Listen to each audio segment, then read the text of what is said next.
இவரு தாவேக்கால நேற்று தான் சேர்ந்துருக்காரு. சேர்ந்த உடனே அவர் சொந்த ஊருக்கு திரும்பி வர்றாரு. அவர் சேர்ந்துட்டாரு, எல்லாம் துண்டு கூட போட மாட்டேன் வேணான்னாரு. அதுக்கப்புறம் அந்த போட்டோ எல்லாம் எடுக்க மாட்டேன்னாரு.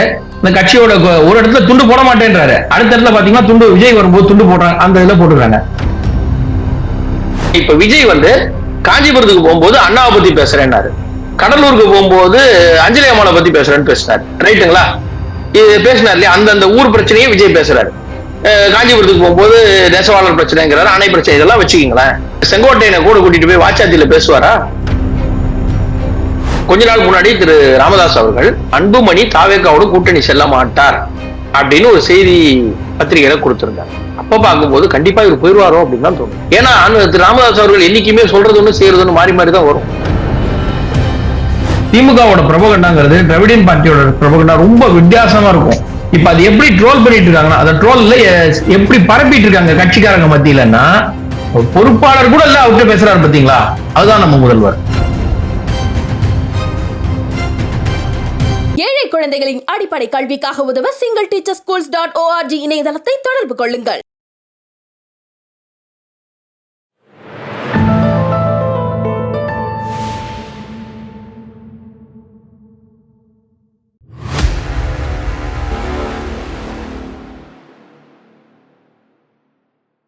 தமிழ் டிவி நேயர்களுக்கு அன்பான வணக்கம். இன்று நமது நேர்காணலில் சிறப்பு விருந்தினர் அரசியல் விமர்சகர் கார்த்திகேயன் சுவாமி அவர்கள் நம்முடன் இருந்திருக்கிறார். சார் வணக்கம். சார் வணக்கம் மேடம். நம்ம பரபரப்பான ஒரு வீடியோ பரவிட்டு இருக்கு, அதை பத்தி பேசிட்டு அதுக்கப்புறம் அடுத்த கண்டென்ட்டுக்கு நம்ம போலாம். காரைமடை நகராட்சி தலைவர் வந்து இன்னைக்கு சிஎம் கிட்ட ஒரே புலம்பி இருக்கிறாரு. என்ன அப்படின்னு கேட்டா, பாஜகவுல இருந்து அப்பா எஸ்ஐஆருக்கு ரொம்ப தொல்லை தாங்க முடியல தலைவரே, இவரை வந்து மாத்திருங்க தலைவரே, செந்தில் பாலாஜி பண்றதும் வந்து சரியில்லை, எல்லாத்துக்கும் காரணம் செந்தில் பாலாஜி தான் அப்படின்னு சொல்லிட்டு ஒரு கம்ப்ளைண்ட் வந்து வச்சிருக்காரு. அந்த வீடியோ தான் இன்னைக்கு வைரலா போயிட்டு இப்ப ஜஸ்ட் நவுல அந்த வீடியோ பாத்திருப்பீங்கன்னு நினைக்கிறேன். இந்த வீடியோவை பார்த்த உடனே உங்களுக்கு என்ன சார் தோணுது? பாஜகவை பார்த்த உடனே அலறாங்களே. இல்ல, அதாவது இந்த எஸ்ஐஆர் அப்படிங்கறத பொறுத்த மட்டும் இவங்க தொடர்ச்சியா இந்த கம்ப்ளைண்ட் கொடுக்கணும், சரியில்லை அப்படின்னு மக்கள் மத்தியில பரவணும்னு ஒரு ஐடியால பண்ணிட்டு தான் ப்ரொபகண்டா பண்ணிட்டு தான் இருக்கிறாங்க. அது சரியில்லை. மெத்த படித்து வங்கியில பணிபுரிஞ்ச பல பிரபலங்கள் கூட எனக்கு எழுத தெரியலன்னா இப்ப சொல்ல ஆரம்பிச்சிட்டாங்க. சோ அந்த அளவு இப்ப வந்து ஒரு ப்ரொபகண்டா ஓடிட்டு இருக்கு. ஆனா இவர் வந்து கட்சியில இருக்கிறவரு, பல பட்சமா பார்த்தவரு, அதுவும் செந்தில் பாலாஜி அவரு கொஞ்சம் சரியில்லை அப்படிங்கிற கம்ப்ளைண்டோட சேர்ந்து இப்படி மாத்திட்டாங்கன்னு ஒரு கம்ப்ளைண்டோட சேர்ந்து இதையும் சேர்ந்து சொல்றாரு. அதாவது அவர் எப்படி கொண்டு போறாருன்னா, எல்லா பிரச்சனைகளையும் சேர்த்துதான் சொல்றேன், நான் வந்து கம்ப்ளைண்ட் பண்ண வரல, இதுவும் கஷ்டமா இருக்கு பாருங்க, இவர் மேலேயும் கம்ப்ளைண்ட் இருக்கு பாருங்க, நான் பொதுவா தான் பேசுறேன், அந்த துணியில கொண்டு போயிருக்காரு. ஏன்னா அவருக்கு ஒரு பயம் இருக்கும். அவர் ஒரு கீழ்மட்டத்தில் இருக்கக்கூடிய பொறுப்பாளராக இருக்கலாம், அவருக்கு ஒரு பயம் இருக்கும். கண்டிப்பா மேல இருக்கிறவங்க, அந்த டாப்ல இருக்கிறவங்க எப்படி வேணா பேசுவாங்க. ஆனால் அது வந்து நிதர்சனம் தான். செந்தில் பாலாஜி அவர்கள் அங்கே வந்து எல்லாமுமாய் அவர்தான் எல்லாம் அப்படிங்கிற மாதிரி, இந்த நம்ம பாரதியார் படம் சொல்லுவாங்கல்ல, யாதுமாகி நின்றாயின்னு, அந்த மாதிரி அவர் தான் எல்லாமே அப்படிங்கிற முடிவுக்கு வந்துட்டார். சோ அந்த கீழே இருக்கக்கூடிய பல வருடமாக அந்த கட்சியிலேயே இருந்த பல பொறுப்பாளர்களுக்கு அதெல்லாம் வேதனை தரக்கூடியதுதான். கண்டிப்பா அது இருக்கும், உருகுல வருத்தம் இருக்கும். ஆனா இந்த வீடியோ வந்து பரவலான உடனே வந்து, ஏப்பா இவரு பதவியிலேயே கிடையாதுப்பா திமுகவுல, அவர்கிட்ட எதுக்குப்பா சிஎம் பேசுறாரு, ஒரு கட்சிக்காரன் ஒரு மன்ற தலைவரா இருக்கிறவரு பதவியில இருக்காரா இல்லையான்னு கூட தெரியாம ஒரு தமிழக முதல்வர் இருப்பாரா அப்படின்னு நிறைய கேள்வி எழுப்பிட்டு இருக்காங்களே சார். அதாவது இதை நீங்க ரெண்டு விதமா பார்க்கலாம். ஒரு கட்சி பொறுப்பாளர், இப்படி பொறுப்பாளர் கூட இல்ல, அவர்கிட்ட போய் பேசிட்டு இருக்காரு ஒரு பக்கம் போறாங்க. இந்த பிரபகண்டா, அதான் சொல்ல வரேன், திமுகவோட பிரபகண்டாங்கிறது திராவிடியன் பார்ட்டியோட பிரபகண்டா ரொம்ப வித்தியாசமா இருக்கும். இப்ப அது எப்படி ட்ரோல் பண்ணிட்டு இருக்காங்கன்னா, அந்த ட்ரோல்ல எப்படி பரப்பிட்டு இருக்காங்க கட்சிக்காரங்க மத்தியிலன்னா, பொறுப்பாளர் கூட இல்ல அவர்கிட்ட பேசுறாரு பாத்தீங்களா, அதுதான் நம்ம முதல்வர். இவங்க எப்படி இந்த பக்கம் ஒண்ணு உருட்டுவாங்க, அந்த பக்கம் ஒண்ணு உருட்டுவாங்க. ஏன்னா இப்ப அவர் செந்தில் பாலாஜிட்ட வந்து பத்தி கம்ப்ளைண்ட் கொடுத்த உடனே கண்டிப்பா அவருக்கு ஒரு பிரச்சனை வரும். அதை வெளியில தெரியாம இருக்கணும் இல்லையா? இப்ப முதல்வரே அவர்கிட்ட பேசி விட்டார் பாருங்கள், அப்படி சாதாரண ஒரு பொறுப்பாளர் கூட இல்லை, ஒரு உறுப்பினரோடு பேசுகிறார். நம்ம கொஞ்ச நாள் முன்னாடி பார்த்தோம், ஒரு முதியவர் ஒருத்தர் அவர்கிட்ட போய் ரெக்கார்டட் வாய்ஸை கொடுத்துட்டு முதல்வர் உங்கள்கிட்ட பேசுறாரு அப்படின்னு சொல்லி கொடுத்தாங்க. நம்ம அவர்கிட்ட பார்த்தோம். ஏன்னா அந்த மாதிரி செய்யக்கூடியவர்களும் இருக்கிறார்கள். இவர் நேரடியாக தொடர்பு கொண்டு இருக்கிறார். இன்னொரு விஷயம் என்னன்னா, வெளியே வந்துருச்சு, செந்தில் பாலாஜிக்கு எதிராக மனநிலையில் பலர் இருக்கிறார்கள். அப்படிங்கிற அந்த ஒரு விஷயம் வெளியில வந்துருச்சு. அதே மாதிரி என்னவோ இந்த எஸ்ஐஆர் அப்படிங்கறது வந்து எதுவுமே தெரியாத மாதிரி, அது சரியில்லைங்கிற மாதிரி, நமக்கு பிரச்சனை கொடுக்குறாங்கன்ற மாதிரியும் அதையும் பிரபகண்டா பண்றதுக்காக எல்லாத்தையும் சேர்ந்து ஒன்னா இவங்க யூஸ் பண்றாங்க. அவ்வளவுதான். இப்ப எப்படி விஜய் சைக்கிள் ஓட்டிட்டு வந்தாரு, அதை வச்சு திமுக யூஸ் பண்ணிக்கிச்சுன்னு சொல்றாங்க பாத்தீங்களா, அந்த மாதிரி இவர் பேசினாரு, அதை வச்சு இவங்க யூஸ் பண்ணிக்கிட்டாங்க ரெண்டு விதமா. ஆனா ஒரு தமிழக முதல்வர் கிட்ட வந்து பர்சனலா ஒரு கட்சி நிர்வாகியாக இருக்கிறவர் வந்து பேசுறாரு அப்படிங்கும் பொழுது, இதை எடுத்து ஒரு வீடியோவாக வந்து போடும் பொழுது அந்த கட்டுக்கோப்பாக இல்லை திமுக அப்படிங்கிறது இதுல இருந்தே நல்லா வெட்ட வெளிச்சமா தெரியுது இல்ல சார்? அதான் சொன்னேன், அவர் எல்லாமுமா தான் அப்படிங்கிற நிலைமைக்கு வந்துட்டாரு அவரு மைண்ட் செட். அப்போ அந்த எதிரான மனக்குமுறல்கள் வெளியில வரத்தான் செய்யும். திமுக அவருக்கு எதிரான மனக்குமுறல் வெளியில வரத்தான். இப்போ இது யாரோ தெரியாம எடுத்துட்டாங்க, அவருக்கு மறைஞ்சு நின்று எடுத்தாங்கன்னா இல்ல, அவரே பேசுறத பக்கத்துல நின்று எடுத்துதான் போட்டிருக்காங்க, தெரியட்டும் தான் போட்டிருக்காங்க. சோ அது வந்து இன்னும் பல பேர் வருவாங்க, நீங்க வெயிட் பண்ணுங்க. இதை விட இன்னும் பல பேர் வருவாங்க. தேர்தல் நெருக்கத்துல இன்னும் பல பேர் இருப்பாங்க. அவங்க எல்லாருமே நேரடியாக தங்களுடைய மனக்குமுறலை சொல்லுவார்கள். நீங்க முன்ன பாத்தீங்கன்னா தெரியும், கலைஞர் அவர்கள் காலத்தில் கட்சியில வந்து ஏதாவது ஒண்ணுன்னா நேர அவங்க அறிவாலயம் போய் அங்க துரைமுருகன் அவரை மீட் பண்ணுவாங்க, அந்த அமைப்பு ரீதியா இருக்கிறவங்களை மீட் பண்ணி சொல்லுவாங்க, அவங்க அதை கலைஞர்கிட்ட கொண்டு போவாங்க. இவர்கிட்ட அந்த முறை இல்லை, அங்க ஒரு அமைப்பு இல்லை. உள்ள வந்து எல்லாருமே ஒரு பாண்டிங்கா அந்த ஒரு என்ன சொல்றது, செந்தில் பாலாஜி, சேகர் பாபு, இந்த மாதிரி ஒரு மெயினான ஆட்களோட கூடிய இருக்கிறவங்க தான் இருக்கிறாங்க. இதை போன்ற ஒன்று ரெண்டு நபர்கள் தொடர்பு கொள்ள வாய்ப்பு இருக்கும் போது சொல்லிடுறாங்க. கட்சியில இன்னும் இருக்கு மனக்குமுறல் நிறைய இருக்கு. நீங்க சென்னையில பாத்தீங்கன்னா இதற்கு முன்னாடி திமுகல எவ்வளவு ஜாம்பவான்கள் நம்ம பார்த்திருப்போம் சென்னையில. இன்னைக்கு சேகர் பாபு ஒருத்தர் தவிர வேற யாரையாவது பாக்குறோமா? இல்ல. சோ ஆட்டோமேட்டிக்காவே எல்லா ஊரிலும் இவர்களுடைய அந்த மாவட்ட செயலாளர்கள் மந்திரின்றவங்க வந்து கோல வச்சுறாங்க, அந்த மன்னர் மாதிரி ஆயிட்டாங்க. எல்லா குறுநிலை மன்னர்கள், அங்கங்க குறுநிலை மன்னர்கள். இவர் மன்னர் பரம்பரை, ராஜராஜ சோழன், ராஜேந்திர சோழன் மாதிரி ஆயிட்டதுனால இவர்களுக்கு அந்த நினைப்பு வந்துட்டு கட்சிக்காரர்களை மதிக்கிறது இல்லை எல்லா இடத்துலயும். நம்ம சமீபமா கூட ஒரு காணொலி வந்தது, ஒரு பெரியவர், வயதில் பெரியவர், அவரை வந்து திரு அன்பில் மகேஷ் வந்து வாயா அப்படின்னு சொன்ன ஒரு காணொலி கூட சமீபத்துல வந்தது, இந்த பக்கம் வாயா அப்படின்னு சொன்னது.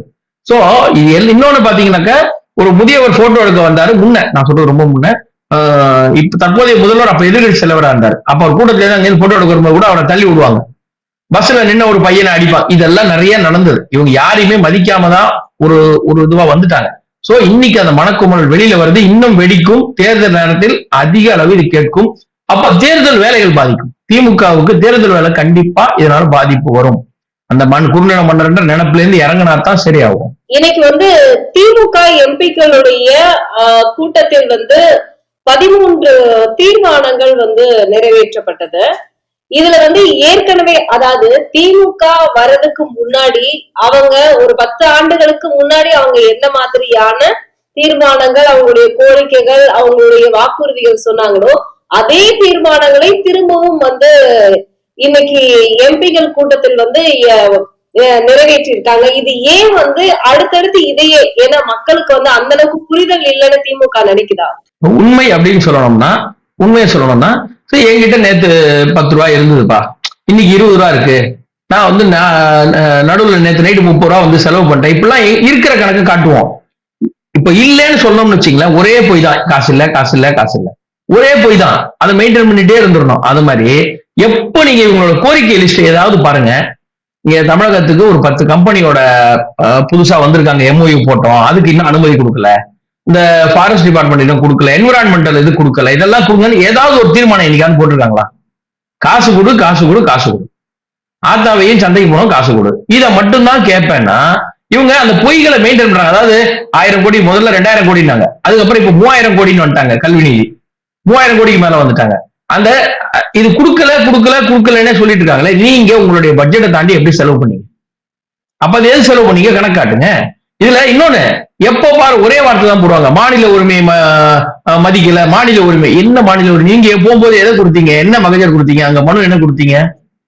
இதெல்லாம் கொடுத்தீங்களா? எங்களுக்கு பணம் வேணும், எங்களுக்கு பணம் வேணும், எங்களுக்கு பணம் வேணும், இதுதான் கொடுத்து வந்தீங்க. நீங்க மாநில சுயாட்சி உரிமை எல்லாம் கேட்டீங்களா அங்க? சரி, இப்போ அந்த இதுல பாத்தீங்கன்னாக்க நல்லா கவனிங்க, 2 விஷயம் சொல்றேன் உங்களுக்கு. அதாவது ரயில்வே திட்டத்திலும் நிதி ஒதுக்கீட்டிலும் தமிழகத்தை புறக்கணிப்பதாக கூறி மத்திய பாஜக அரசுக்கு கண்டனம் தெரிவித்து தீர்மானம். இது முதல் வரி. அடுத்த வரி நல்லா பாருங்க, கோவை மதுரை விமான நிலைய விரிவாக்கம், மதுரை பன்னாட்டு விமான நிலைய திட்டம் ஆகியவற்றுக்கு அனுமதி தர வலியுறுத்தி தீர்மானம். இப்போ போன வாரம் என்ன சொன்னாங்க பிரதமர் வரும்போது, நமக்கு நிராகரிச்சுட்டாங்க, ரத்து பண்ணிட்டாங்க, நமக்கு தரமாட்டேன்னு சொல்லிட்டாங்கன்னு சொன்னாங்க. அப்ப நீங்க இப்ப என்ன பண்ணிருக்கணும்? கண்டன தீர்மானம் தானே போட்டிருக்கணும். இப்ப நீங்க இதுல கண்டன தீர்மானம் தானே வலியுறுத்தி இருக்கணும். அப்ப இப்ப எதுக்கு அனுமதிக்க வலியுறுத்தி, அது என்ன அனுமதிக்க வலியுறுத்தி முதல்ல கண்டன தீர்மானம்? அப்போ அது பொய்ன்னு தெரியுதா? அந்த அனுமதி தரல அப்படின்னு இவங்க சொன்னது பொய்ன்னு தெரியுதா? இப்போ டிபிஆர் அடுத்து கொடுத்திருக்காங்க, அந்த டிபிஆர் வச்சு அனுமதி கொடுப்பாங்கிறதா நிஜம். இவங்க அந்த இவங்களுடைய வார்த்தை ஜாலங்கள் பாத்தீங்கன்னா மக்களை குழப்புற அளவு இருக்கும். மக்களுக்கு புரியவே கூடாது. போதா குறைக்கு கமல் வேற வந்திருக்காரு, அருமையா எழுதி கொடுப்பாரு, மக்களுக்கு புரியவே புரியாது, அந்த அளவுக்கு எழுதி கொடுப்பாரு. சோ இவங்க என்னைக்குமே திராவிட கட்சியினர் வார்த்தை அந்த ஜாலங்கள், கலாம் என்றால் கலகம் அப்படிம்பாரு, வேற ஒரு இடத்துல பாத்தீங்கன்னா மாத்தி கொடுப்பாரு. அந்த மாதிரி இவங்களுடைய சரி. இதுல முக்கியமான ஒரு கோரிக்கை நீங்க நல்லா கவனிங்க. செறிவூட்டப்பட்ட அரிசி வழங்கும் திட்டம், இதுக்கு முதல்வரோட கோரிக்கையை உடனடியா ஏத்துக்கணும் அப்படின்னு சொல்றாங்க. முன்னாடியே இந்த செறிவூட்டப்பட்ட அரிசி வழங்கும் திட்டம்ங்கிறது முன்னாடியே செஞ்சு வச்சு இந்த காலத்துக்கு முன்னாடியே எல்லாத்தையும் பர்மிஷன் எல்லாம் வாங்கி ரெடி பண்ணி கொடுக்கணும் ஒண்ணு. சரி, இதுக்கு இந்த மாதிரி அரிசி வழங்கணும்னா நீங்களே தாராளமா பண்ணிக்கலாம் அப்படின்னு கொரோனா காலத்துக்கு முன்னாடியே நீங்க பண்ணலாம்னு சொன்னாங்க. நீங்களே பண்ணலாம். அதுக்கப்புறம் 2026 வரை நீங்கள் செறிவூட்டப்பட்ட அரிசி கொடுத்துக்கலாம்னு சொன்னாங்க. அதுக்கப்புறம் 2028 எக்ஸ்டெண்ட் பண்ணியாச்சு. இவங்க இன்னும் அந்த பொய்யை மெயின்டைன் பண்றாங்க. 2028 வரை நீங்க செறிவூட்டப்பட்ட அரிசி இப்படி கொடுக்கலாம்னு சொல்லியாச்சு. சரி, ஈரப்பதம், நெல்லுடைய ஈரப்பதம் 17% 22% ஒசத்தணும். இதுக்கு வலியுறுத்தி தீர்மானம். நான் என்ன கேட்கிறேன், எது ஜீவாதார பிரச்சனை? சாப்பாடு, நெல். இதுக்கு நீங்க ஏன் கண்டன தீர்மானம் போடல? எங்களுக்கு உடனடியா கொடுக்கணும்னு ஏன் வலியுறுத்தல? இதுக்கு உயர்த்த வலியுறுத்தி 20 எப்போ மழை காலம் அதெல்லாம் நினைஞ்சு முளை விட்டு போனதுக்கு அப்புறம் வலியுறுத்தி தீர்மானம்னா என்ன? நீங்க இங்க முறையாக அதற்கான குடோன் கட்டல. நீங்க பல்கலைக்கழகம் கட்டணும், உங்க ஸ்டேடியம் கட்டிக்கணும், நீங்க உங்க பேர்ல நூலகம் கட்டிக்கணும், உங்க பேர்ல எல்லாம் பண்ணணும்னு வச்சீங்கன்னா ஒரு குடோன் கட்டல. ஒரு ஊருக்கு ஒரு குடோன், மாவட்டத்துக்கு ஒரு வாக்குறுதி எல்லாம் கொடுத்தாங்க, ஒண்ணுமே செய்யல. அப்போ அதை கட்டி இருந்தா அது மழையில நனைஞ்சிருக்காது இல்ல? அப்புறம் தானே உங்களுக்கு ஈரப்பதம் அங்க வந்துச்சு, முளை விட்டுச்சுங்கிறதெல்லாம். நீங்க ஈரப்பதம் வராம அதை பாதுகாக்கிற அடிப்படை நடவடிக்கையை செய்யாம அது முளை விட்டு ரோட்ல போட்டு எல்லாரும் இந்த பிரீவரிஸ் கம்பெனிக்கு ₹1 கிலோவுக்கு வித்ததுக்கு அப்புறம் எங்களுக்கு இந்த மாதிரி வசதி கொடுங்கன்னா நீங்க இந்த கோரிக்கை எப்போ கொடுத்துருக்கணும்? மழைக்காலம் என்பது எப்போ? உங்க ஆபீசர் எல்லாம் சொல்ல மாட்டாங்களா, சார் இந்த காலத்துல மழை வரும், நீங்க தான் 10 கோடி ரூபாய் கொடுத்து புதிய சாதனம் எல்லாம் வாங்கினீங்கல்ல, பிடிஆர் அவர் அமைச்சரா இருக்கும் போது வானிலையை துல்லியமா கண்டறிய நாங்க 10 கோடிக்கு சாதனம் வாங்குறோம்னாரு. நீங்க துல்லியமா கண்காணிச்சிருப்பீங்கல்ல 3 மாசம் முன்னாடியே. இப்ப இந்த மாதிரி வந்தா எங்களுக்கு பிரச்சனை ஆகும், நீங்க வசதி கொடுங்கன்னு அன்னைக்கே கேட்டுக்கணும்ல, ஏன் கேட்கல? உங்க அப்பா பேர்ல காயின் வெளியிடணும்னா மினிஸ்டர் போய் கூட தெரியுது உங்களுக்கு, அதுக்கெல்லாம் பேச தெரியுது இல்ல? அப்ப இதையும் பேசணும்ல, ஏன் அதெல்லாம் அப்பவே பேசல? நீங்க கோரிக்கை இன்னைக்கு வலியுறுத்தி தீர்மானம் ஏன் போடுறீங்க? சரி, இன்னொன்னு பாத்தீங்கன்னாக்க இந்த மீனவர்களை, இந்திய மீனவர்களை, பாரம்பரிய மீன்பிடி உரிமைகளை பாதுகாப்பதற்கும் கைது செய்யப்பட்ட மீனவர்களை விடுவிப்பதற்கும் விரைந்து நடவடிக்கை எடுக்கணும், நிரந்தர தீர்வு அவசியம் அப்படின்னு சொல்றாங்க. இவங்க 10 ஆண்டு கால ஆட்சியில எத்தனை பேர் பாதிக்கப்பட்டார்கள், சுட்டுக் கொல்லப்பட்டார்கள்? அப்பெல்லாம் எங்க போனாங்க? இத்தனை வருஷமா இந்த தீர்மானம் எல்லாம் எங்க போச்சு? இப்ப புதுசா எதுக்கு இந்த தீர்மானம்? இப்போ இலங்கை பிரச்சனையை திருப்பி தூண்டி விட்டு இங்க தமிழர் இலங்கை பிரச்சனை இருக்குன்னு காட்டுறதுக்காக இது வேற. இப்போ வரைக்கும் கைது செய்யப்பட்டவர்கள் அவ்வப்போது பேசி விரைவாக விடுதலை செய்யப்படுகிறார்கள், நடந்துகிட்டு தான் இருக்கு. நிதியமைச்சர் அவர்கள் சொல்லியிருக்காங்க, உள்துறை அமைச்சர் அவர்கள் சொல்லியிருக்காங்க, எல்லாருமே அதுக்கான தரவுகளை கொடுக்குறாங்க. 40 பேர் கைது செய்யப்பட்டார்கள், இது என்ன காரணத்துக்காக இவங்களுடைய படகுகள் வருது, 10 பேர் வந்துருச்சு, 20 வரணும், 10 இங்க பெண்டிங்ல, இந்த கணக்கோட கொடுக்குறாங்க அவங்க. ஆனா இவங்க அதை பத்தி எந்த ஒரு அக்கறையும் இல்லாமல் மறுபடியும் அது ஏதோ இவர்கள் செய்கின்ற பிரச்சனை மாதிரி கொண்டு போய் கொடுக்குறாங்க. இப்ப பாருங்க, நல்லா கவனிக்கணும், பாஜகவை எதிர்த்து தீர்மானம் அப்படின்னு உடனே இந்திய மீனவர்கள் அப்படின்னு சொல்லி கொடுக்குறீங்கல்ல, இப்ப ஏன் தமிழக மீனவர்களை காப்பாற்றுங்கள் நீங்க கொடுக்கல? நீங்க செய்தி ஊடகத்துல எப்படி இது வரைக்கும் பாதிக்கப்பட்ட போதெல்லாம் எப்படி போட்டீங்க தெரியுமா? காங்கிரஸ் காலத்துல இருந்து இவங்க தமிழக மீனவர் சுட்டுக் கொல்லப்பட்டார், தமிழக மீனவர் கடத்தப்பட்டார், இப்படிதான் போடுவாங்க. இப்ப பாருங்க மாற்றம், இந்திய மீனவர்களின் பாரம்பரிய மீன்பிடி உரிமையை பாதுகாக்கணும். அப்போ இப்போ உங்களுக்கு தெரியுதா என்ன எப்படி இருக்கணும்? தேசியம்னா என்ன சொன்னா வேலை நடக்கும்? நீ தமிழக மீனவர்கள் தனியா பிரிவினை பேசின வரைக்கும் நடக்கல. இந்திய மீனவர்களும் போது அந்த தேசியம் காக்கிற பாஜக அவங்கள்ட்ட இந்திய மீனவர்கள்னா உடனடியா வருவாங்கன்னா வராங்க. அப்ப புரிஞ்சுக்கிட்டீங்களா இந்த பிரிவினை பேச்சு இவங்க எப்போல இருந்து ஆரம்பிச்சாங்க, இப்ப அதை கைவிட்டு இந்திய மீனவர்களும் மாறி இருக்கிறாங்க. காட்சிகள் மாறும் சொல்லுவாங்க இல்லையா, அதுதான். நீங்க அந்த தீர்மானத்திலேயே பாருங்க. அடுத்தது பாத்தீங்கன்னாக்க கிராமப்புற ஏழைகளுக்கு முக்கியமான திட்டமான மகாத்மா காந்தி ஊரக வேலைவாய்ப்பு திட்டம் நிதியை உடனடியா வழங்கணும். அவங்க தானே வழங்கணும், மத்திய அரசு தானே வழங்கணும். அப்ப நீங்க எந்த அடிப்படையில நான் 100-150 ஆக்குவேன், ஜாஸ்தி ஆக்குவேன், நீங்க எப்படி வாக்குறுதி கொடுத்தீங்க? தேர்தல் வாக்குறுதி கொடுத்து ஏமாத்தினீங்கிறத ஒத்துக்கிட்டீங்களா? நீங்களே ஒத்துக்கிட்டீங்க. நிதி நீங்க தான் கொடுக்குறீங்க, மத்திய அரசு கொஞ்சம் கொடுங்க அப்படின்னு சொல்லி கேட்கிறாங்க. அப்ப என்ன சொல்ல வரீங்க? நாங்கள் 150 ஆக்குவோம், நாங்கள் அதை அப்படி கொடுப்போம். எவ்வளவு சொன்னீங்க? உங்க தேர்தல் வாக்குறுதி போய் இன்னொன்னு, இதற்கான நிதி அவ்வப்பொழுது விடுவிக்கப்படுகிறது. அந்த மன்ரேகான்னு சொல்லக்கூடிய அந்த திட்டத்துல நிதி எவ்வளவு விடுவிக்கிறாங்கன்னு ரெகுலரா வெப்சைட்ல போட்டுக்கிட்டு இருக்காங்க. எல்லா மாநிலத்துக்கும் நிதி வந்துகிட்டு தான் இருக்கு. சரி, இப்ப ஒரே ஒரு கேள்வி, பல 100 கோடி மிச்சம் வச்சுட்டாங்க மன்ரேகாலன்னு கேட்கிறாங்க. இதுல வேலை செய்யறவங்க கிராமவாசிகள், கிராமத்துல இருப்பவர்கள், அந்த கிராமத்துல 100 நாள் வேலை திட்டம்னு போறாங்க. சரிங்களா? இன்னைக்கு அவங்க வேலை செஞ்சுட்டாங்க, 1 வாரம் வேலை செஞ்சுட்டாங்க, 10 நாள் வேலை செஞ்சாங்க, 1 மாசம் வேலை செஞ்சாங்க, மத்திய அரசு நிதி கொடுக்கல. அப்ப அவங்க என்ன பண்ணிட்டு இருக்காங்க? அவர்களுக்கு அடிப்படை தேவைகளை எப்படி பூர்த்தி செய்கிறார்கள்? அப்படின்னா பணம் வருதுன்னு தானே அர்த்தம். இப்ப நான் 1ஆம் தேதி 10ஆம் தேதி வரைக்கும் வேலை செய்யறேன் மேடம், 1ஆம் தேதி 10ஆம் தேதி வரைக்கும் வேலை செஞ்சுட்டு எனக்கு சம்பளமே தரல அப்படின்னு சொன்னா எப்படி இருக்கும்? 30ஆம் தேதி நான் முடிச்சாதான் எனக்கு சம்பளம் வரும், எனக்கு அப்படிதான் வரும். அப்ப அங்கத்திக்கு அந்த மன்ரேகால ஒரு நாம்ஸ் இருக்கும், இத்தனை நாளைக்கு ஒரு முறை விடுவிப்போம், இவ்வளவு நாட்களுக்கு ஒரு முறை காசு விடுவிப்போம்னு, பணம் விடுவிப்போம் இருக்கு இல்லையா? அப்படித்தானே வர முடியும். இப்போ ஜிஎஸ்டி நமக்கு பங்கு தொகை எப்படி வருது? இவ்வளவு குவார்டருக்கு, இந்த 3 months ஒன்ஸ், அந்த மாதிரி கணக்கு ஒரு நாம்ஸ் வச்சுதானே கொடுக்குறாங்க. இவங்க எல்லாத்தையுமே அரசியலாக்கி ஒரு தீர்மானம் போடுவாங்க.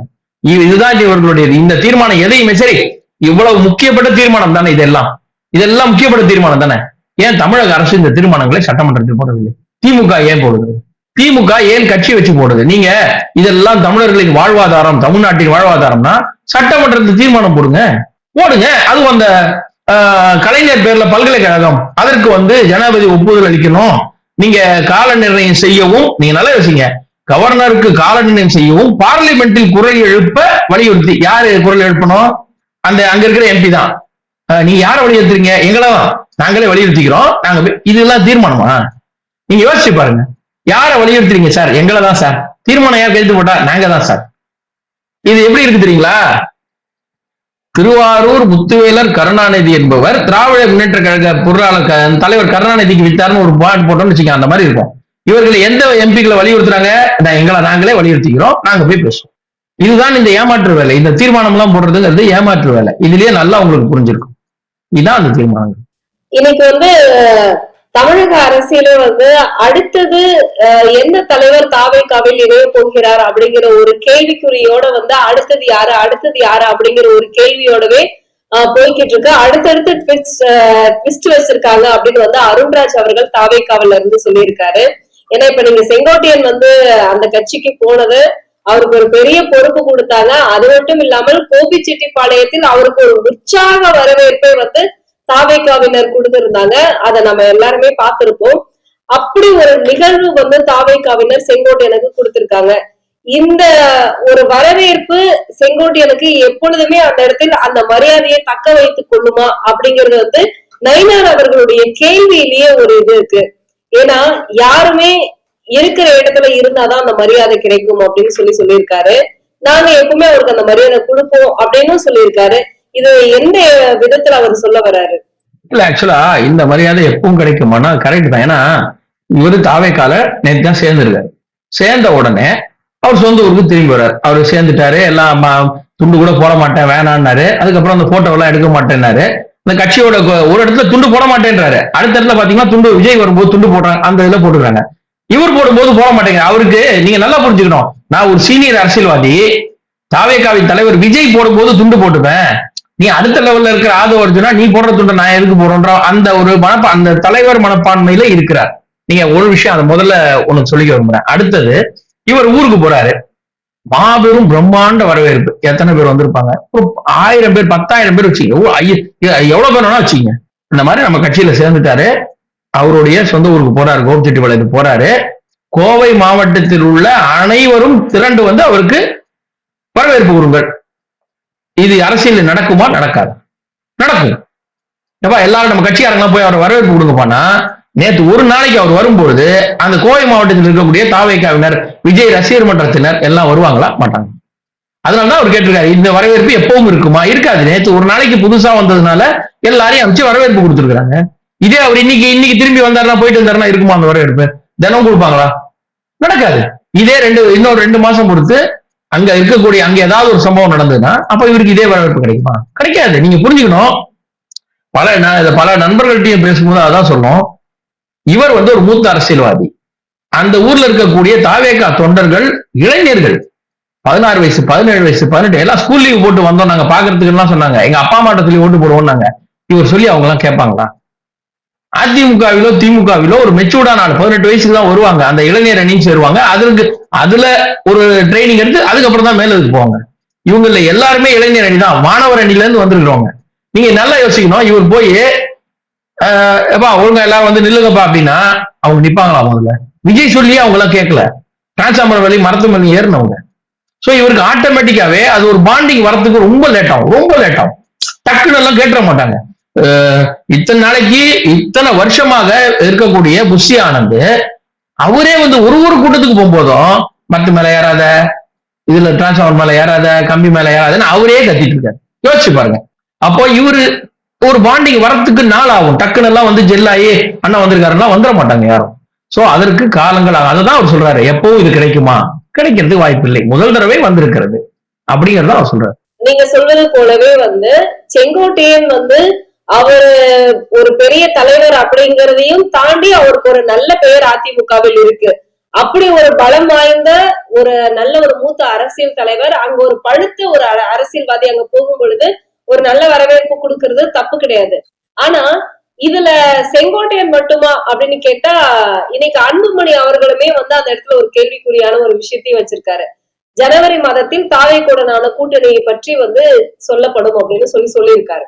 ஏன்னா அவர்தான் இனிமே பாமகவினுடைய நிறுவன தலைவர். அப்படி இருக்கும் பட்சத்தில் அவர் சொன்ன விஷயத்தையும் ஒரு முக்கியமான அங்கமாக பார்க்கப்படுது. இப்போ தேமுதிகவும் கூட்டணி பத்தி ஜனவரியில நாங்க சொல்லுவோம், தாவேக்குடனானது எந்த மாதிரியானது அப்படின்னு நாங்க சொல்லுவோம்னு சொல்லியிருக்காங்க. இப்ப எல்லா கட்சிகளுமே பாமக, தேமுதிக, அதிமுகவோட இருக்கக்கூடியவங்க, பாஜக இருக்கக்கூடியவங்களும் இப்படி ஒரு ட்விஸ்ட் வச்சிருக்கும் பொழுது அப்படின்னா தாவேக்காவுக்கு இது ஒரு பெரிய பலம் இல்லையா? ஏன்னா அதிமுகவுல இருக்கக்கூடிய எம்ஜிஆர் ஜெயலலிதாவுக்கே ஒரு ரூட் போட்டு கொடுத்த ஒரு தலைவர் இன்னைக்கு அங்க இருக்கிறார். அப்படிங்கும் பொழுது ஒரு நல்ல ஒரு வழிநடத்தல் இருக்கும் அப்படிங்கிற நம்பிக்கை இருக்கும் இல்லையா எல்லாருக்கும்? சரி, இப்போ 2 விஷயம் நீங்க சொன்னீங்க. ஒண்ணு, செங்கோட்டையன் இங்க இருந்த ஒரு எந்த கெட்ட பேர் இல்லாத ஒரு தலைவர், இந்த பக்கம் பாமக. 2 கேள்வி கேட்டிருக்கீங்க. நான் முதல்ல செங்கோட்டையன் சொல்லிட்டேன். செங்கோட்டையன் எந்த ஒரு கெட்ட பேரும் இல்லாமல் இருந்திருந்தால் 2012 எதுக்கு அவரை பதவி விட்டு தூக்கினாங்க? அவரை பதவி விட்டு ஜெயலலிதா அவர்களே நீக்கினார். எடப்பாடி நீக்கல. 2012 ஜெயலலிதா ஏன் நீக்கினார்? அவர் கெட்ட பேரே இல்லாத நல்ல தலைவர்னா எதற்கு நீக்கப்பட்டார்? அவருடைய பர்சனல் காரியங்கள்ல கட்சி பேர் கெட்டு போகுது, அங்க அவர் பண்ண செயல்கள் சொல்லிட்டு ஜெயலலிதா கூப்பிட்டு அவரை நீக்கிறாங்க. இப்பவே நீங்க முதல் இதுவே அவர் கெட்ட பேர் இல்லாத தலைவருங்கிறது போயிடுச்சு. சரி, அவர் கோபிச்செட்டிப்பாளையத்தை தவிர மற்ற ஊர்களில் மற்ற வேட்பாளர்களை வெற்றிக்கு இன்னைக்காவது பெரிய அளவுல உதவி இருக்காரா? நீங்க பாத்தீங்கன்னா அவர் சுற்றுவட்டாரத்துல எல்லா இடத்துலயும் அடி வாங்கிட்டு தான் இருக்கும், மாறி மாறி மாறி. இவர் ஜெயிக்க வைக்கக்கூடிய அளவு பெரிய தலைவர் இல்லை. நீங்க நல்லா அதை புரிஞ்சுக்கணும். நான் சென்ற முறை நம்ம இதுல பேசும்போது சொன்ன நினைக்கிறேன், எடப்பாடி அவர்களின் சொந்த வீடு இருக்கக்கூடிய அந்த சொந்த தொகுதியில வார்டுல ஏடிஎம்கே தோத்து போச்சு. இவர் கோயம்புத்தூரையே, அந்த கொங்கு மாவட்டத்தையே, அந்த கொங்கு மண்டலமே கையில் இருக்கக்கூடிய மிகப்பெரிய தலைவர்னா உள்ளாட்சி தேர்தலில் அவர் வீட்டுல இருந்த வார்டே தோத்து போச்சு. ஏன் தோத்து போச்சு? எடப்பாடி தலைவர் தானே, அவருடைய வார்டு இருக்கிற இடத்துலயாவது ஜெயிக்க வச்சிருக்க முயற்சி பண்ணிருக்கலாம். அதுவே செய்யலையே இவரு. அப்ப இவர் ஆளுமை மிகுந்தவர், இவர் எல்லாம் சர்வ வல்லமை படைத்தவர்லாம் இல்லை. சரி, ஒரே ஒரு கேள்வி. இன்னைக்கு இவர் அதிமுகவில் இருந்து வந்த சீனியர் லீடர், நல்ல ரூட் எல்லாம் போட்டு விடுது. அவர் இந்த இப்படி ஒரு தடவை போனா திரும்பி அந்த ஊருக்கு வரமாட்டாங்க, அவ்வளவு அளவு ரூட் போடுவார். தமிழ்நாட்டுல எல்லா இடமும் தெரியும். நான் என்ன கேட்கிறேன்னா, ஒரு டிரைவருக்கு எல்லா ரூட்டும் தெரியும், கண்டக்டருக்கு ஸ்டாப்பிங் எல்லா ஸ்டாப்பிங்கும் தெரியும். நேரம் கொண்டு வந்து ஜிஎம் போஸ்ட்ல உட்கார வச்சிருவீங்களா? ஜிஎம் போஸ்ட்ல உட்கார வச்சிருவீங்களா? மாட்டீங்கல்ல. கண்டக்டருக்கு அவருக்கு தான் எல்லா ரூட்டும் தெரியுமே. அப்ப அந்த பஸ் கம்பெனி நடத்துறதுக்கு அவருக்கு தகுதி இருக்குமா? அப்போ அது மட்டுமே இல்ல, அவரு அந்த பகுதியில கோபிச்செட்டிப்பாளையத்தில் மட்டும்தான் வெற்றி பெற்று இருக்கிறாருக்கும் போது மத்த நேரத்துல எல்லாம் என்னாச்சு, மத்த தொகுதிகள்லாம் என்ன? அப்போ மற்ற பக்கத்து அக்கம் பக்கம் இருக்கவங்களை ஜெயிக்க வைக்கிற வல்லமை இல்லை. அது ஒண்ணு புரிஞ்சுக்கிங்க ஃபர்ஸ்ட். இன்னொன்னு, இப்ப விஜய் வந்து காஞ்சிபுரத்துக்கு போகும்போது அண்ணாவை பத்தி பேசுறேன்னாரு, கடலூருக்கு போகும்போது அஞ்சலி அம்மாவை பத்தி பேசுறேன்னு பேசினாரு, ரைட்டுங்களா? இது பேசினார் இல்லையா? அந்தந்த ஊர் பிரச்சனையை விஜய் பேசுறாரு. காஞ்சிபுரத்துக்கு போகும்போது நெசவாளர் பிரச்சனைங்கிறாரு, அணை பிரச்சனை, இதெல்லாம் வச்சுக்கீங்களேன். செங்கோட்டையனை கூட கூட்டிட்டு போய் வாச்சாத்தியில பேசுவாரா உள்ளூர் பிரச்சனைய? வாச்சாத்தி சம்பவம் இன்னைக்கு வரைக்கும் மக்களுக்கு ஆறாத வடு. அவர் விஜய் செங்கோட்டையனை அழைத்து கொண்டு அந்த ஊருக்கு போயிட்டு உங்க பிரச்சனையை இவர் தீர்த்து வைப்பாரு எங்க தலைவர் சொல்லுவாரா? இல்ல, மக்களே உங்களுக்கான ஆறுதல், உங்களுக்கான தீர்வை நான் பெற்று தருகிறேன், அதற்கு என்னுடைய அமைச்சரவை வரும்போது செங்கோட்டையனை அமைச்சராக்குவேன்னு சொல்லுவாரா? அப்போ இவர் கெட்ட பேர் இல்ல. சரி, இப்ப இவர் சொல்றாரு இல்லையா, செங்கோட்டையன் சொல்றாரு ஏடிஎம்கே டிஎம்கே ஒண்ணுதான், பாத்தீங்களா அவங்க பேர் எல்லாம் ஒரு கேஸ் கூட போடல, ஒரு வழக்குமே அவங்க எல்லாம் பண்ணல, அப்படி ஒண்ணுக்குள்ள ஒன்னா இருக்கிறாங்க எல்லாரும்லாம் ஒரு செய்திகள் வருது இல்லையா? இவர் மேல எத்தனை கேஸ் போட்டாங்க திமுக? ஏன் போடல இவர் மேல? அதிமுக எல்லாருமே ஊழல்வாதிகள், அப்ப இவர் மேல மட்டும் ஏன் கேஸ் போடல? அப்ப இவர் மட்டும் நல்லவரா நடுவுல இருந்தாரா? நீங்க சொல்ல போனால் அதிமுக ஜெயலலிதா அவர்கள் ஆட்சி காலத்தில் சொல்லப்பட்ட முக்கிய குற்றச்சாட்டு, எல்லா மந்திரியும் லஞ்சம் வாங்குவார்கள், அதை தோட்டத்துல கொண்டு போய் கொடுத்துருவாங்க, அவங்கதான் அப்புறம் பார்த்து உங்களுக்கு கொடுப்பாங்கிறது ஒரு குற்றச்சாட்டு எல்லா இடத்துலயும் வச்சிருந்தாங்க. சரி, அப்படி சொல்லி கொண்டிருந்த திமுக இவருடைய துறை மீது மட்டும் எந்த ஊழல் குற்றச்சாட்டு சொல்லவில்லையே, ஏன்? அப்ப இவருக்கும் அவங்களுக்கு என்ன உள்குத்து? அப்படி கேட்கணும்ல. இவர் சொல்ற குற்றச்சாட்டுக்கு எதிர் அப்படித்தானே வைக்கணும் இவருக்கு.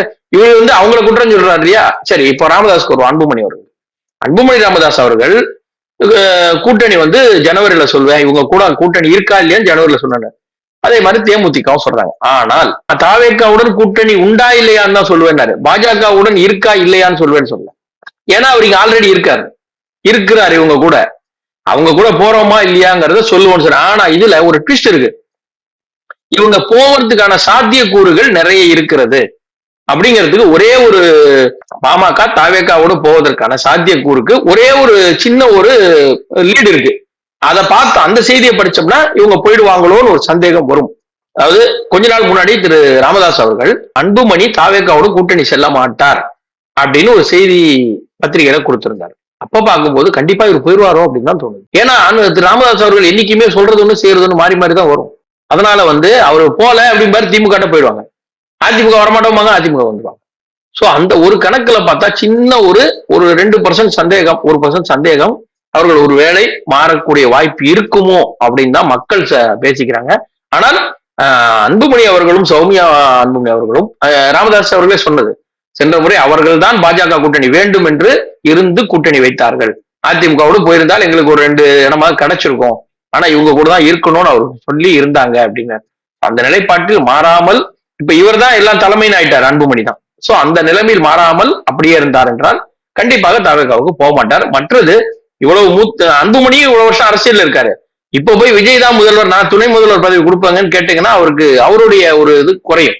அந்த மக்கள் அவரை நம்பி இருக்கக்கூடிய பாமகவினர், இன்னும் சொல்ல போனால் வன்னியர் சமூகத்தினர் அதை ஏற்க மாட்டார்கள். நீங்க போய் இதுவா போனீங்க, துணை முதல்வருக்கு நீங்க போறீங்க அப்படின்னா அவங்க எடுக்க மாட்டாங்க, அப்போ அதை ஒத்துக்க மாட்டாங்க, அந்த கூட்டணியை ஏற்க மாட்டார்கள். அதுதான் இங்க சிக்கல். அவர் தன்னை உள்ளே இங்க முதல்வராக ஆக்கிய சசிகலாவை வெளியில எடுத்துட்டோம், டிடிவி தினகரனை கூட இருந்து எடுத்துட்டோம், தனக்கு ஒத்துழைப்பா தன்னை இருக்கும்போது எல்லாமா கூட இருந்த ஓபிஎஸ்சியை வெளில எடுத்துட்டோம். அவர் கலங்கி போயெல்லாம் நிக்கல, தன்னுடைய உறுதி நாம பலத்தை காட்டுறேன் வெளியில போயெல்லாம் நிக்கல. நீங்க நல்லா புரிஞ்சுக்கணும். நீங்க 2021 தேர்தல்ல கூட அதிமுக எதிர்கட்சி ஆயிடுச்சு, ஆளுங்கட்சி வர முடியல. அந்த நிலைமையில கூட 24 தேர்தல்ல நானா பாஜக கூட்டணி வந்தா வாங்க, வரலன்னா நான் பாத்துக்கிறேன் அப்படி தனியா நிப்பேன்னு அவர் அந்த ஸ்ட்ராங்ல நின்றுட்டாரு, தன்னுடைய ஸ்டாண்ட் அப்படியே இருக்கட்டும்னு நிக்கிறாரு. அப்போ நீங்க அவர் இந்த ஒரு இடத்துல பலத்தை காட்டுறதுக்காக செங்கோட்டையன் போய்விட்டாரு பலத்தை காட்டுவதற்குன்னா, ஒரு கொஞ்ச நாள் முன்னாடி அன்வர் ராஜா திமுக போனாரு, அப்ப அந்த ஊர்ல போய் ஒரு கூட்டம் போட்டாரா? நான் இங்க ஊரா போய் நான் பலத்தை காட்டுறேன், யார் யாரெல்லாம் வெளில போறீங்களோ நான் அந்த ஊருக்கு வருவேன்னு பண்ண முடியுமா? இப்போ செங்கோட்டையனுக்காக இங்க வந்துட்டார், இறங்கி ஒரு கூட்டம் போட்டார், நான் பலத்தை காட்டணும், வேற வழி இல்லை அப்படின்னு ஒரு எண்ணம் தோன்றிவிட்டால் யாரெல்லாம் வெளியில போறாங்களோ அந்த ஊர்ல எல்லாம் போய் ஒரு கூட்டம் போட்டு ஐயா போயிடாதீங்க, ஐயா கொச்சிடாதீங்கன்னு சொல்ல வேண்டிய நிலைமைக்கு அது பண்ண மாட்டார். எடப்பாடி அந்த இடத்துல இறங்கவே மாட்டார் இது வரைக்கும். ஏன்னா நீங்க நல்லா புரிஞ்சுக்கணும், ஆட்சியில இருந்த போது பாஜகவோடு கூட்டணியில இருந்து கொண்டு இங்க முதல்வராக இருக்கும் போது கூட தீர்மானங்கள் நாங்க ஒத்துக்க மாட்டோம் அப்படின்னு சொல்றதா இருக்கட்டும், இதற்கு எதிர் தீர்மானம் போடுவேன்னு சொல்றதா இருக்கட்டும், சட்டம் வரும்போது வேணாம் நிறைய பண்ணிருக்கிறாரு அவரு, பண்ணிருக்கிறாரு. அப்போ அந்த இடத்துல மனுஷன் வந்து ஸ்ட்ராங்கா நின்று காட்டிட்டார். சரி, ஒரு கட்சிக்கு தேவை அந்த ஸ்ட்ராங்கான தலைமை. அதை வந்து எடப்பாடி ஸ்டில் ப்ரூவ்ஸ், நாங்க இருக்கேன், நான் தான் அப்படிங்கிற மாதிரி இருக்காரு. அதாவது இது சொன்ன உடனே அவர் வந்து நான் வந்து அடுத்த ஜெயலலிதாவா அடுத்த எம்ஜிஆர்லாம் இல்ல, நான் எடப்பாடி, நான் இப்படிதான் இருப்பேன் அப்படின்னு ஒரு ஸ்டாண்ட்ல நிக்கிறார். சோ அது வந்து மக்களுக்கு நல்ல ஒரு இது இருக்கு அவர்கிட்ட. ஏன்னா ஒரு மனுஷன் எந்த நேரத்திலையும் விட்டு கொடுக்காம நான் நானா இருக்கேன் அப்படிங்கிற இருக்காரு அப்படின்றது. சோ இது வந்து நார்மலா ஏற்கனவே பிளான் பண்ணதான். இப்ப செங்கோட்டையன் நேற்று தான் இணைஞ்சாரு, 2 நாள்ல தான் முடிவு எடுத்தாருன்னா இந்த கூட்டம் முன்பே முடிவு செய்யப்பட்டது. இன்னும் உடனே வந்து கூப்பிட்டு இடம் கொடுத்துட மாட்டாங்க. சோ அது வந்து முன்னாடியே பண்ணதுதான். அதனால அதுக்காகலாம் அவர் பண்ண மாட்டார். ஏன்னா அந்த மாதிரி ஒரு டைப்பும் இல்ல. இறங்கி வந்து நான் பாத்தியா ஒரு கொத்த சவால் விட்டு, இன்னொன்னு வெளியே சென்றவர்களை இதுவரை அசிங்கமாக பேசாத ஒரு அரசியல்வாதி அவர். அசிங்கமாக ஒரு 2ஆம் தரமா பேசுறது, மத்தவங்களோட திட்ட வைக்கிறது, இது வரைக்கும் பண்ணல அவர் எடப்பாடி. ஒரு டீசன்சி மெயின்டைன் பண்ணிட்டு இருக்காரு. அந்த லெவலுக்கு அவர் வரமாட்டாரு. இது ஏற்கனவே திட்டமிட்ட நிகழ்ச்சி, அதற்காக வருகிறார்.